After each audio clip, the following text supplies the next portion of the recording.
have beautifully summarized the whole background of this webinar and the purpose of our strike tomorrow. In fact, as you said, this wage revision has been pending for such a long time this time, almost 54 months now, and by the time it materializes, if at all, then maybe it will be next wage revision will already be due. And in the past, looking back, it has never happened like this. We used to get it in time. In the third year, it was a practice that we'll get 30 months arrears sometimes 33 months or 36 months, maximum being 39 months. And last two wage revisions I have very actively participated. I was the front runner from CONFED and OICOA. And we have seen that 6, 7, 8 rounds of discussion will happen. This time it is so unfortunate that the only one discussion happened in April 2019. And at that time, Chairman GIPSA, Mr. Girija Kumar, categorically assured that because general election have been declared, we are unable to offer you, even though before that LIC has made an offer of just 5% of it. And he said, don't worry, your wage revision will be best among your counterparts in banking and LIC. Moving further, till from that time onward, we have been hammering this issue again and again. Our wage revision was due in August 17, and the first round happened in April 19. So it was not something extraordinary. It was routine. So we were about to get maybe next 6 months, we should have received our arrears and revised pay. But nothing moved. And in between, we have seen so many uncertainties created by the government of India, by our owners. And earlier in budget speech 2018, he has already said that merger will be there. In fact, if I inform the whole house, some time will be required. That day when 2018 budget has happened, I was sitting in the Parliament House, and we were waiting to meet the Minister of Finance, Mr. Arun Jaitley. In fact, we had an access to Mr. Anant Kumar ji from Bangalore. He was Minister for Chemical, Fertilizer and Parliamentary Affairs. So he was entertaining us. And we were waiting. After the budget speech, we were shocked why only 3 companies are supposed to be merged. And MOS, Mr. Santosh Gangwar was sitting there. We asked him, sir, why 3? He was also shocked. No, he said, no, we discussed it will be the 4 companies. Then he said, spoke to Secretary Finance. And then he informed us that now, since New India is already listed company, announcing merger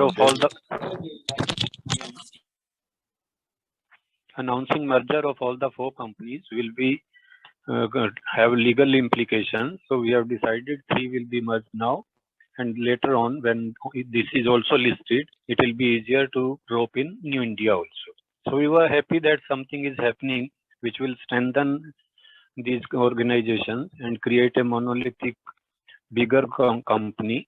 And the best part will be intercompany competition. In the sake of competition, what is being looted out of GMCs and such brokers and connivance also somewhere, so that will go away, and we were happy about that.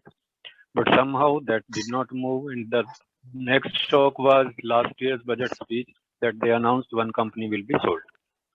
In this merger process also some uncertainty was created, but government and our management were saying it is business as usual, so you carry on, nothing to worry, it is a merger process and it will strengthen everything. And now where do we stand? In that background, we stand at ground zero.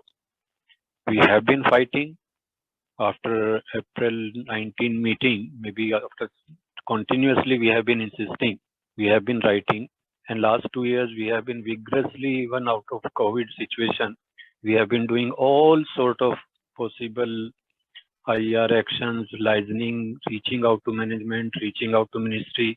They have been doing good lip service. The last being from Mr. Atul Sahay, chairman of GIPSA, and when he took up around July, he said it will happen in September, and we felt that yes, we are hearing it from the horse's mouth, so there should not be any issue. And then he said it will be December first week, then December end, and ultimately we find that it is not going to happen.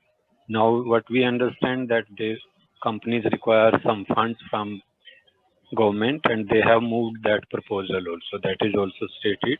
Now, in that background, when do we expect our wage revision? It can happen when with the government financial support that can come from the budgetary announcements only, and we are looking for that. We have been carrying on strikes, we have been writing letters, we have done human change very successfully across the country. So this, in fact, we have in our meeting in Delhi, we had that day, 21st December, big dharna. I thank you all the participants, all the constituents for making it a big success. But in the evening when we decided that some short-term strategy should be made. So we decided 2 months program spread over January till first week of Feb. That by that time budget will also be known, and we'll meet again in Delhi around first week of Feb, where we'll arrange a march to Parliament if required. In between this 28th January and prior to that also, these strike programs were announced. Unfortunately, again for us, in between this COVID and escalation of Omicron has affected working all around. So it was not felt prudent that we should indulge in lunch hour demonstrations or any human chain further. It will be safety hazard for our people, and there are government regulations which will be difficult to face. So why to put everybody in trouble? So we decided to defer it. Now, when we have come to know that this budgetary support is required and it may come in budget, so as an afterthought, again, I thought, and many people in fact approached me, many individuals, young officers also approached me, and they said at least 28th, this January strike has nothing to do with your COVID situation, and people are working from home also. They can very well put in a mail to the management that they are on strike that day, and it can happen. So that's why I called for an emergency meeting, and this meeting was also held. As a coordinator, convener for JFTU, it has been my privilege that despite all the sovereignty of each association, union, constituent of JFTU, with their different ideologies, different priorities, political connectivity also in some of the cases, they have been nice to me, and ultimately, after whatever debate, 2 hours debate, we could reach out to some conclusion and some consensus and common IR action. This time, somehow, unfortunately, there have been slight deviation in that practice also. But out of the 15 constituents who attended that meeting that day, 12 clearly agreed. Some agreed proactively, some said that for the sake of JFTU unity, they'll join the meeting and they'll participate. They are with the JFTU. Anyhow, still there is some not 100% consensus on that. That's even though unfortunate, but looking to the sentiments of 12 constituents, this strike call was given. And this strike call was felt more necessary that because the budget is around the corner, before that it should be highlighted. So all our constituents who are participating have sent notice to the management, notice to the government also. Have also sent a letter to the FM on those lines just to raise our concern that we are waiting and we are waiting for long now. Something should be done. So that's why this strike becomes material. That's why this emergency meeting was called. That's why this revival of strike, which was already decided for 28th January based on our December meeting, was felt pertinent to happen. And we have requested all our constituents, and I am thankful to all those constituents that they are participating. They are motivating their members. They have sent notice to the government, and really this is encouraging that such an webinar is being arranged so that message and live telecast, so that message goes all around and people do join. And I wish this will be a great success. With revision and other issues are there.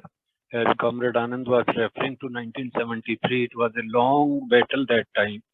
And I do remember in 1983 when I joined Oriental, at that point of time, we used to demonstrate even to get our DA, dearness allowances, which are now by automatically. So that is the achievements of all the associations fighting together. But now there is a lot of threat to our very existence, lot of threat to our wage revision. So we have to fight and we have to show our concern by being on strike tomorrow. So in that background, I wish this success webinar to be a great success and great contributor to make the strike call a very great success. So with that, I conclude. Thank you so much. Thank you, Comrade Girish.